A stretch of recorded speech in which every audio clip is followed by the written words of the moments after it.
Evening guys welcome to chemistry rocks guys. आज हम पढ़ेंगे मेटल एंड नॉन मेटल का जो सेकंड पार्ट है वो पढ़ेंगे। आज हम एक्सट्रैक्शन ऑफ मेटल्स को कैसे निकाला जाता है उनके और से। बच्चों पहले वीडियो अपलोड हो चुका है, इसका फर्स्ट पार्ट आप देख सकते हैं वहाँ पर। बच्चों बार बार मैं ये कह रहा हूँ कि जितनी भी सीबीएसई के पिछले सालों में आए क्वेश्चंस हैं वो सारे इन वीडियोस के अंदर डिस्कस होते हैं। बहुत छोटी फॉर्म में डिस्कस होते हैं, बहुत ईजी लैंग्वेज में डिस्कस होते हैं और ये नोट्स बहुत ज़्यादा ईजी हैं। और सारे के सारे जो मोस्ट प्रोबेबल क्वेश्चंस हैं आपके सारे के सारे इस वीडियो में डिस्कस हो जाएंगे।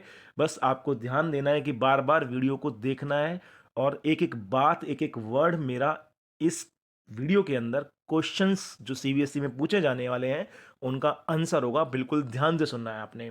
तो बच्चों जैसे हमारा एक्सट्रैक्शन ऑफ मेटल्स के अंदर पहले हमारा जो टॉपिक है वो बताना है। बहुत सिंपल सिंपल डेफिनेशन बताऊंगा मैं आपको जो पूछी जाती है एग्जाम में। एक तो है मिनरल्स। मिनरल्स क्या होता है बच्चों? नेचुरली अकरिंग केमिकल सब्सटेंसेस, मतलब जो नेचर में पाए जाने केमिकल हैं जिनमें मेटल्स पाए जाते हैं उन्हें क्या बोलते हैं? हम मिनरल्स बोलते हैं। नेचर में पाए जाने वाले केमिकल सब्सटेंसेस को मिनरल्स कहा जाता है। उसके बाद बच्चों नेक्स्ट है हमारा ओर्स। ओर्स क्या होते हैं बच्चों? ओर्स होते हैं the minerals from which extraction of metal is easy और इकोनॉमिक। जिन मिनरल से मेटल निकालना इजी है, आसान है और इकोनॉमिक है। इकोनॉमिक का मतलब सस्ता है, उनके क्या बोलते हैं? ओर्स बोलते हैं। मतलब मिनरल और ओर में ज्यादा डिफरेंस नहीं है बच्चों। जो नेचर में पाए जाने वाले केमिकल्स हैं उन्हें मिनरल्स बोलते हैं, लेकिन जिन मिनरल्स में से मेटल निकालना इजी होता है और इकोनॉमिक होता है उन्हीं को हम ओर्स बोलते हैं बच्चों।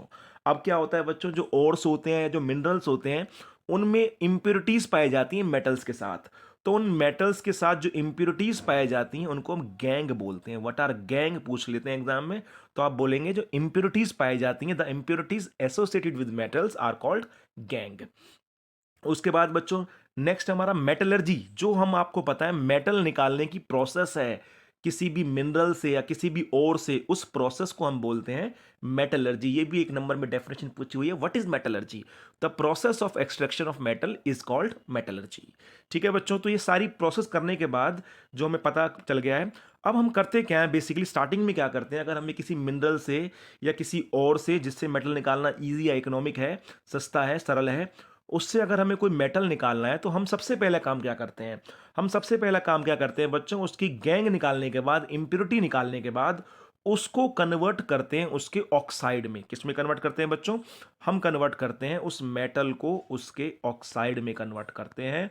और मेटल को ऑक्साइड में कन्वर्ट करने के लिए, मेटल को ऑक्साइड में कन्वर्ट करने के बच्चों दो तरीके होते हैं। मेटल को ऑक्साइड में कन्वर्ट करने के दो तरीके होते हैं। कौन कौन से तरीके होते हैं बच्चों?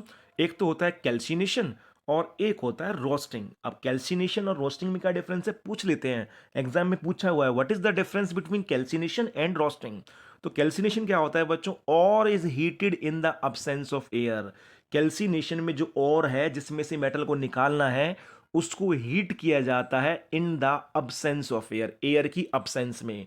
जैसे बच्चों एग्जांपल देख लीजिए, कोई भी कार्बोनेट हो रहा है, मतलब जैसे कैल्शियम कार्बोनेट, उसको हमने हीट कर दिया। जो हमारी एंडोथर्मिक रिएक्शन का एग्जांपल था वही हुआ, सेम रिएक्शन है ये। इसका एक ओ सी ए के पास आ गया और क्या बन गया? सी ए ओ। और यहां क्या बचा है बच्चों? CO2 प्लस में क्या बन गया? CO2। या फिर एक एग्जांपल और देख लेते हैं, ZnCO3 जिंक कार्बोनेट है, उसको मैंने अब्सेंस ऑफ एयर में हीट कर दिया तो एक O यहां पर आ गया तो बन गया ZnO प्लस में CO2। तो कुल मिला के कैल्सिनेशन में होता क्या है बच्चों? कैल्सिनेशन के अंदर और को हीट किया जाता है इन अब्सेंस ऑफ एयर। और जो और है जैसे कैल्शियम कार्बोनेट है वो कन्वर्ट हो जाता है अपनी ऑक्साइड में, जैसे कैल्शियम ऑक्साइड बन गया बच्चों। ठीक है।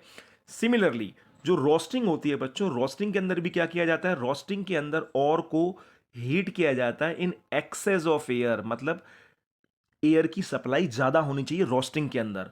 और कैल्सिनेशन के अंदर एयर क्या होनी चाहिए? अब्सेंट होनी चाहिए, एयर होनी ही नहीं चाहिए। जैसे कि एग्जांपल देखते हैं बच्चों रोस्टिंग का। रोस्टिंग का एग्जांपल है ZnS जिंक सल्फाइड। ये सल्फाइड और में से होती है मेनली। ZnS प्लस में O2 डाल दिया, ऑक्सीजन डाल दिया, तो बच्चों क्या होगा? एक Zn तो O के साथ मिलेगा, ZnO बन जाएगा। और एक S और O मिल जाएंगे तो क्या बन जाएगा? SO2 बन जाएगा। ये बहुत ज्यादा यूज होगी बच्चों। तो आपको पता लग गया कि अगर हमें क्या करना हो, किसी मेटल को निकालना हो, तो पहले हम क्या करते हैं, कोई भी और है हमारा, चाहे वो कार्बोनेट की फॉर्म में है, तो उसको हम क्या कर देते हैं? कैल्सिनेशन कर देते हैं, मतलब अब्सेंस ऑफ एयर में हीट कर देते हैं, तो वो ऑक्साइड में कन्वर्ट हो जाता है। या फिर अगर वो सल्फाइड की फॉर्म में है तो उसको और को हीट करते हैं इन एक्सेस ऑफ एयर, मतलब एयर की अधिकता में। ZnS प्लस O2 तो ZnO बन गया, प्लस में एक S और O SO2 बन गया। ठीक है बच्चों, एक क्वेश्चन आता है एग्जाम में कि कार्बोनेट और है, आपने देखा कार्बोनेट और को हमने, जो बच्चों हमारा कार्बोनेट और था आपने देखा कार्बोनेट और को हमने कैल्साइंड कर दिया, कैल्सिनेशन कर दिया। एक क्वेश्चन पूछ लेते हैं कौन से और कैल्साइंड होते हैं, विच ऑर्स आर कैल्साइंड, आप बताएंगे carbonate ores. Which ores are roasted, sulphide ores. तो आपने देखा कि कैल्शियम कार्बोनेट जो हमारा कार्बोनेट और था उसको भी ऑक्साइड में कन्वर्ट करा, कैल्सिनेशन से सल्फाइड और को भी ऑक्साइड में कन्वर्ट करा, रोस्टिंग से। ऐसा क्यों करा, देखें जैसे कि क्वेश्चन ये हमारा बच्चों, carbonate and sulphide ores are converted into oxide. Carbonate और हो या सल्फाइड और हो, उनको किस में कन्वर्ट करा जाता है, ऑक्साइड में कन्वर्ट करा जाता है। क्यों कन्वर्ट किया जाता है ये पूछ लेते हैं। Because it is easy to obtain metal from its oxide. Sulphide से मेटल ऑप्टेन करना या कार्बोनेट से मेटल ऑप्टेन करना ज्यादा मुश्किल है, बजाय कि उसके ऑक्साइड से कन्वर्ट करना, मेटल ऑप्टेन करना ज्यादा इजी है। तो इसलिए बच्चों हमारा कोई भी कार्बोनेट और है या फिर हमारा कोई भी सल्फाइड और है, हम उसको पहले उसके ऑक्साइड में कन्वर्ट करते हैं, because it is easy to obtain the metal from their oxide. Metal को ऑक्साइड से ऑप्टेन करना ज्यादा इजी है, ये इसका आंसर है बच्चों। ठीक है बच्चों, ये हमारा क्वेश्चन है कि कार्बोनेट और सल्फाइड से और को पहले उसको ऑक्साइड में क्यों कन्वर्ट किया जाता है। एनसीईआरटी क्वेश्चन है, कई बार एग्जाम में आया हुआ, तो हम बता देंगे ऑक्साइड में इसलिए कन्वर्ट किया जाता है because it is easy to obtain the metal from their oxide. ये इसका आंसर है बच्चों। ठीक है बच्चों, तो ये बेसिक प्रोसेस पढ़ने के बाद हम देखेंगे, हमारी आपको मैंने बताई थी, आपको एक फर्स्ट चैप्टर के अंदर बताई थी एक्टिविटी सीरीज, रिएक्टिविटी सीरीज जो हमने बताई थी, काशीनाथ का माली आलू जरा फीके पकाता है। ये आपको पता है, काशीनाथ का माली आलू जरा फीके पकाता है, कौन है आगे आओ। ये इसको याद करने का तरीका है बच्चों। ये के से हमारा काशी, एन से नाथ, का माली आलू जरा फीके पकाता है, कौन है आगे आओ। तो ये बच्चों रिएक्टिविटी सीरीज है, इसके अंदर जो सबसे ऊपर मेटल्स हैं वो सबसे ज़्यादा रिएक्टिव हैं। ये बीच वाले मिडल सीरीज है जिसमें ना ज़्यादा रिएक्टिव है ना कम रिएक्टिव है, और सबसे नीचे वाले क्या होते हैं बच्चों आपको पता है, ये सबसे कम रिएक्टिव मेटल्स होते हैं।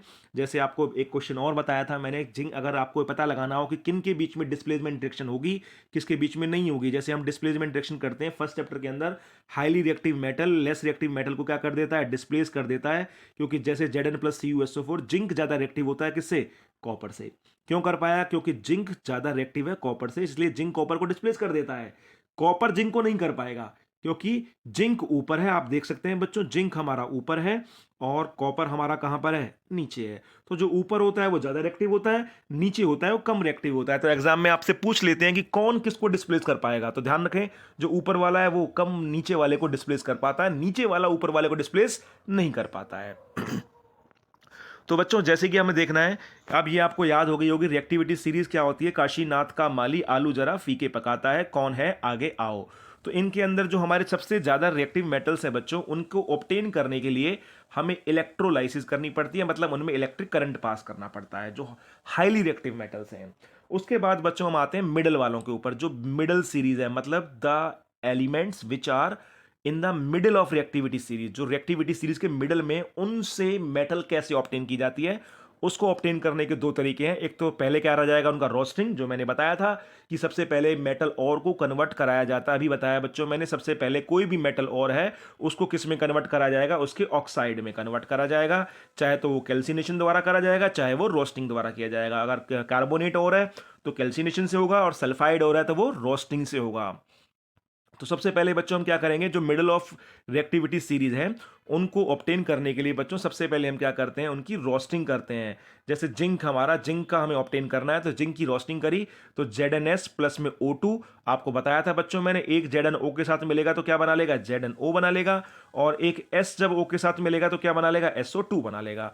तो कुल मिला के बाद आपने देखा कि जो जिंक सल्फाइड था, जो सल्फाइड और था, वो किस में ऑब्टेन हो गया, ऑक्साइड में कन्वर्ट हो गया। दूसरे नंबर पे क्या करते हैं बच्चों, दूसरे नंबर पे उसका रिडक्शन कर देते हैं, जो भी मेटल ऑक्साइड बना, तो ZnO ले लिया मैंने, प्लस में इसमें कार्बन डाल दिया, कार्बन ने क्या करा, इसका ऑक्सीजन रिमूव कर दिया और क्या बना लिया, CO, और मुझे जिंक अलग से मिल गया, जिंक मेटल ऑब्टेन हो गया बच्चों। ठीक है बच्चों, तो ये आप देख सकते हैं ZnS प्लस O2, जो सबसे पहले हम क्या कर रहा है, अगर को middle of the reactivity series है तो उसको ऑब्टेन करने के लिए पहले हम रोस्टिंग करेंगे, बाद में उसका रिडक्शन कर देंगे। ZnS प्लस O2 करा, रोस्टिंग कर दी तो ZnO मिला, प्लस में क्या मिल गया, SO2 मिला। फिर जो ZnO मिला बच्चों, उसमें से ऑक्सीजन निकालने के लिए, क्योंकि मुझे जिंक चाहिए, मैंने क्या डाल दिया उसमें, कार्बन डाल दिया, रिडक्शन हो गया, कार्बन मोनोऑक्साइड अलग निकल गया और प्लस में क्या निकल गया, Zn मिल गया। जिंक मेटल मुझे ऑब्टेन करना था और मुझे जिंक मेटल ऑब्टेन हो गया।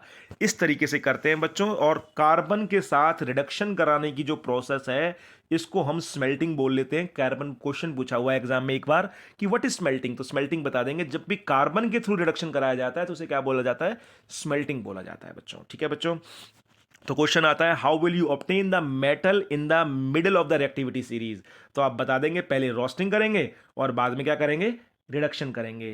तो एग्जांपल जिंक का दिखा दे सकते हैं, ZnL plus O2, ZnO plus SO2, फिर ZnO की रिडक्शन कर दिया, कार्बन डाल दिया, क्या मिल गया मुझे, जिंक मिल गया। ठीक है बच्चों, उसके बाद जो नीचे मेटल्स हैं लो इन द रिएक्टिविटी सीरीज, आपसे पूछ लेंगे how will you obtain the metals low in the reactivity series. जो नीचे होते हैं उनको कैसे ऑब्टेन करेंगे, उनको ऑब्टेन करने का तरीका और भी आसान है बच्चों। पहला तरीका वही है, पहले रोस्टिंग करेंगे अगर सल्फाइड और है, और बाद में क्या कर देंगे, उसको हीट कर देंगे। जैसे आप देख सकते हैं बच्चों, ZHGS जो मरकरी है, मरकरी ऑब्टेन करना है मुझे। मरकरी का जो बच्चों हमारा और होता है जिससे मरकरी ऑब्टेन होता है, वो होता है HGS, और इसका नाम होता है सिनाबार। इसका क्या नाम होता है बच्चों, सिनाबार। आप याद रखेंगे, सिनाबार मरकरी के और का नाम होता है, और HGS इसका फॉर्मूला होता है। अब आप देखें बच्चों, हमें क्या करना है, जो लो इन द रिएक्टिविटी सीरीज है, पहले रोस्टिंग करेंगे और बाद में क्या कर देंगे, उसको हीट।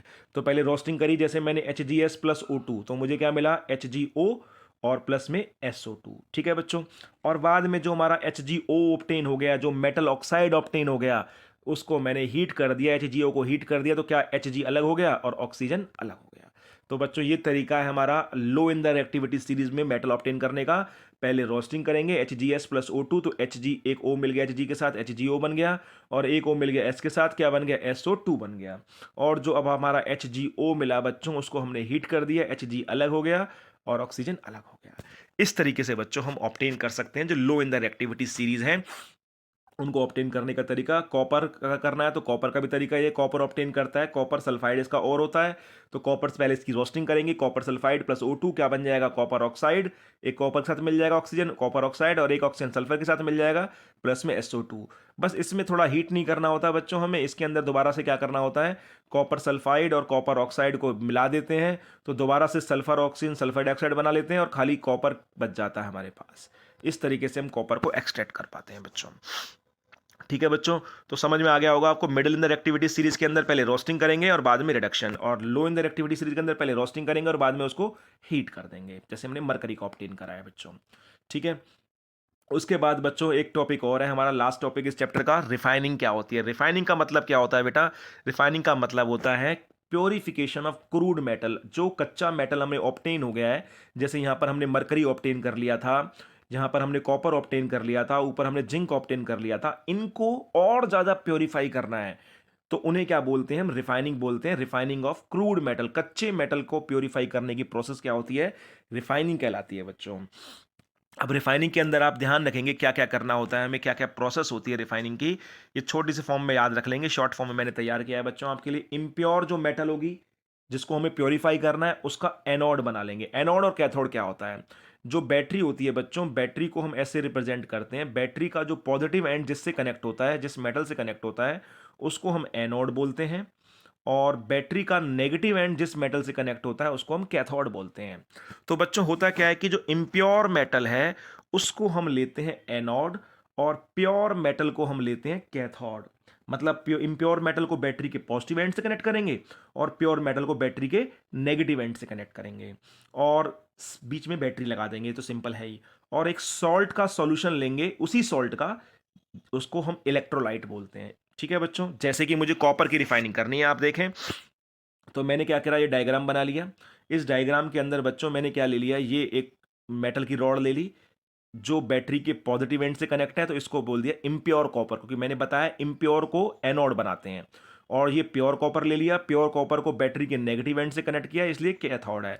तो इम्प्योर मेटल तो बच्चों एनोड रहेगी, ये देख सकते हैं इम्प्योर मेटल तो एनोड रहेगी, ये इम्प्योर एनोड हो गया। और जो प्योर मेटल है वो कैथोड रहेगी, कैथोड मतलब बैटरी के नेगेटिव एंड से जुड़ेगी।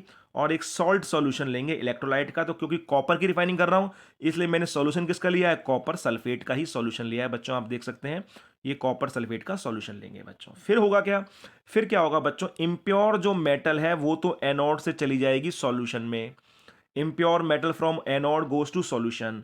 और जो प्योर मेटल है सॉल्यूशन से, जैसे कॉपर सल्फेट में कॉपर है वो प्योर है, वो कहां आ जाएगी, कैथोड पर आ जाएगी। कैथोड मोटा होता चला जाएगा और एनोड पतला होता चला जाएगा। ठीक है बच्चों, इस तरीके से रिफाइनिंग होती है। दोबारा से बता रहा हूं एक बार, क्योंकि थोड़ा सा कॉम्प्लिकेटेड टॉपिक है। इम्प्योर मेटल को एनोड लेते हैं, प्योर को कैथोड लेते हैं, और सॉल्ट सॉल्यूशन लेते हैं सेम मेटल का। इम्प्योर मेटल तो एनोड से कहां चली जाती है, सॉल्यूशन में, और प्योर मेटल सॉल्यूशन से कहां चली जाती है, कैथोड पे चली जाती है, इसीलिए इसको हम रिफाइनिंग कहते हैं। अब आपने देखा इम्प्योर मेटल एनोड से सॉल्यूशन में जा रही थी, तो वो एनोड के नीचे इकट्ठी होती रहती है, इसको हम एनोड मड बोलते हैं। पूछा हुआ है एग्जाम में, व्हाट इज एनोड मड। तो जो इम्प्योर मेटल है जो एनोड के नीचे कलेक्ट हो जाती है, इकट्ठी हो जाती है, उसे क्या बोलते हैं बच्चों, एनोड मड बोलते हैं। ये हमारा रिफाइनिंग है बच्चों, और ये हमारा पूरा का पूरा चैप्टर कंप्लीट हो गया है। आप इस चैप्टर का एक एक वर्ड, एक एक सेंटेंस मेरा क्वेश्चंस का आंसर है। मैंने बताया भी कैसे क्वेश्चन पूछे जाते हैं, कहाँ से क्वेश्चन किस तरीके से पूछा जा चुका है और पूछे जाने की पॉसिबिलिटी है। आप इसको बार बार देखें बच्चों, बार बार मेरे वर्ड्स को सुने, बार बार नोट जो रिएक्शंस हैं उनको लिख लिख के देखें, आपको पूरा का पूरा चैप्टर आ जाएगा और इससे कहीं से कुछ बाहर नहीं जाएगा। Thank you very much.